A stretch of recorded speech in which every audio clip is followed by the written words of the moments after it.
સુરતમાં આપઘાતના બનાવો સામે આવી રહ્યા છે ત્યારે જમવાનું બનાવવા જેવી બાબતે થયેલા ઝઘડામાં એક યુવાને આપઘાત કરી લીધો હતો.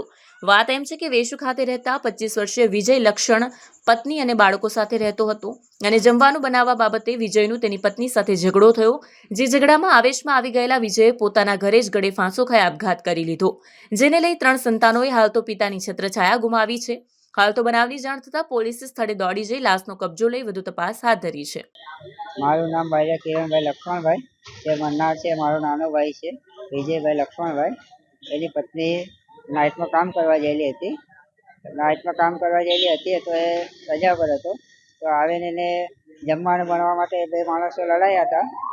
તો હવે એની પત્ની તો ઉપર જતી રહી એવું જાણવા મળ્યું હતું.